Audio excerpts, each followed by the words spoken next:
It's a bit of an understatement to say that RWBY is obviously troubled right now. Her thoughts consumed by negative emotions that will eventually push her past her breaking point if nothing is done. And, from what we've seen thus far, most of these negative emotions seem to be centered around RWBY's mother, Summer Rose. With the blacksmith, we saw Summer's weapon. Not the actual physical weapon that she used throughout her life as a huntress, but a projection of the weapon, brought forth by RWBY's thoughts and the burdens that she carries. Similar to how RWBY saw Alex's dagger as Penny's blade when she first got to the blacksmith shop. Immediately afterwards, RWBY gives up her emblem that carries her mother's promise. That thought of her mother coming to her so quickly as if it was already at the center of her mind. And again, in the most recent episode, in the middle of the Punder storm, it was Summer Rose that was reflected in the water as RWBY walked past. The emotional problem that was conjured by the storm, the mental or emotional problem that RWBY needs to deal with and overcome, is directly related to her mother. We need to remember that everything that happened in Volume 8 was only over the course of about 2 days, and the last few episodes of Volume 7 only took place within probably a day as well. Team RWBY has only been in the Ever After for a very short time, so it's likely that it's only been a week at most, probably only a couple days, since Salem told RWBY that Summer came to face her and failed.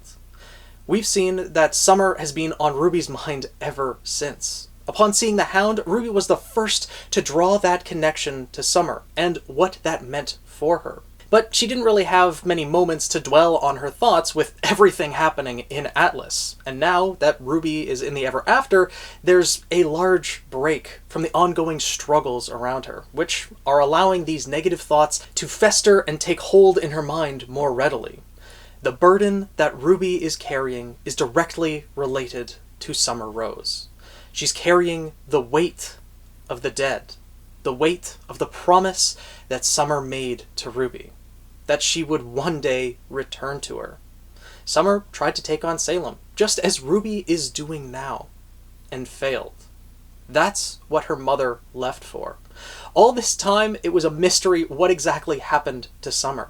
And it's possible that RWBY still clung to that promise, that faint hope that maybe someday Summer might return, might come back to her. But now that RWBY knows the truth, she's once again going through the grief of losing her mother.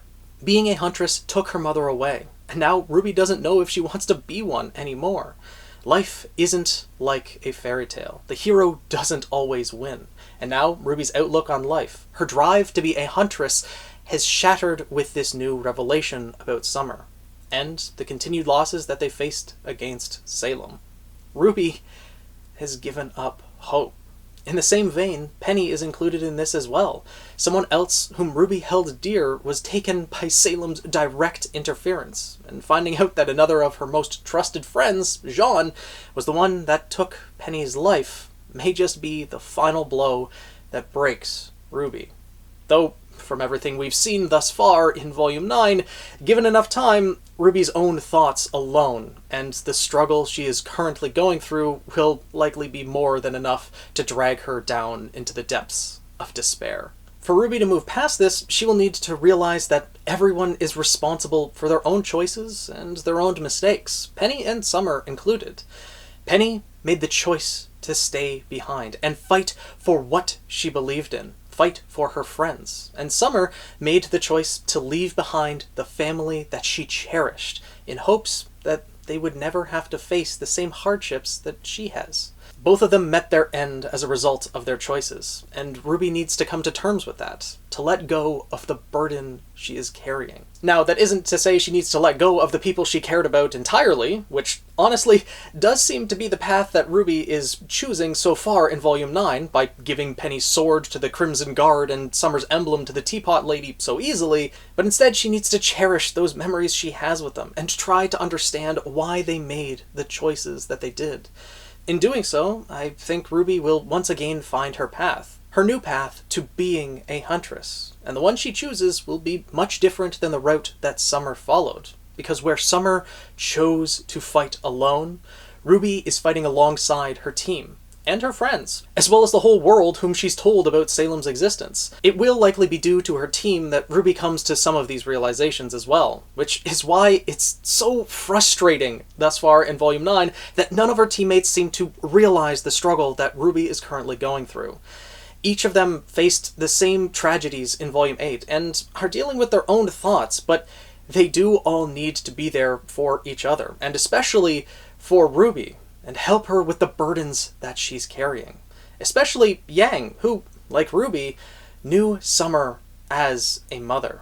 With 4 episodes of the volume left, there is still so much in store for Team RWBY, and it's going to be a heck of a ride. By the end of this volume, we may not get any new information or revelations about Summer Rose herself, beyond actually seeing what her weapon looks like, which is good to finally have, mind you, don't get me wrong, but RWBY will have to work through what she's feeling and her thoughts centered around Summer Rose.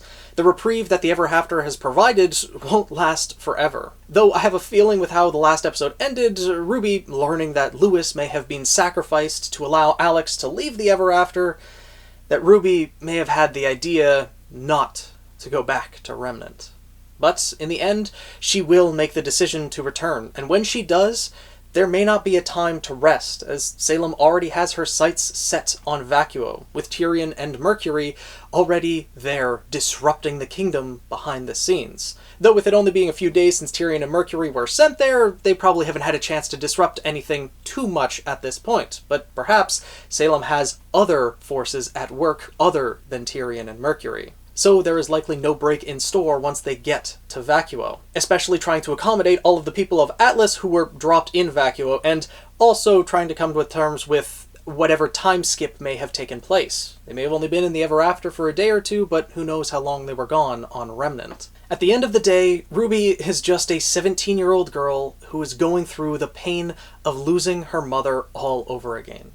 She needs time to process and come to her own conclusions about how she wants to move forward. The wounds she has will never fully heal, but she needs to let go of this weight that she's carrying, as she has friends to help share that load. And she needs to set aside the burden that she has held onto, to the burden of her mother's promise. And in doing so, she'll quite possibly take up the mantle of her mother, carrying on where Summer left off in the fight against Salem.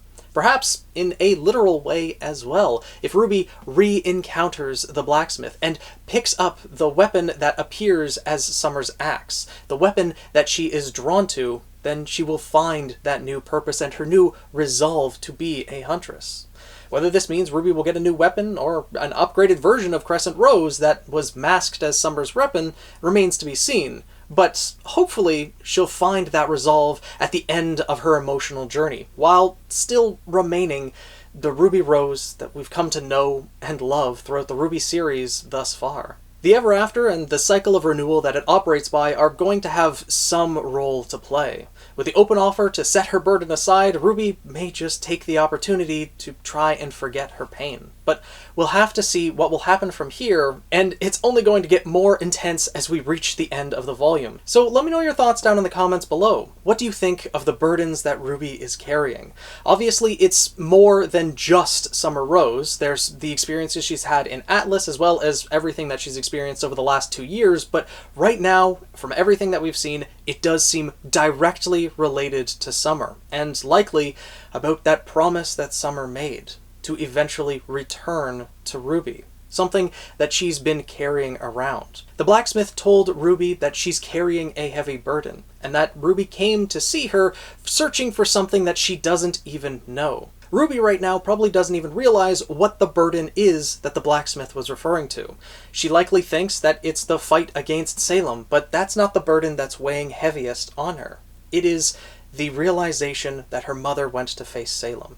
It is going through that loss of her mother all over again that is truly weighing RWBY down, and something that RWBY may never be able to entirely get over. But hopefully she'll reach some form of acceptance and understanding and regain her resolve to be a huntress.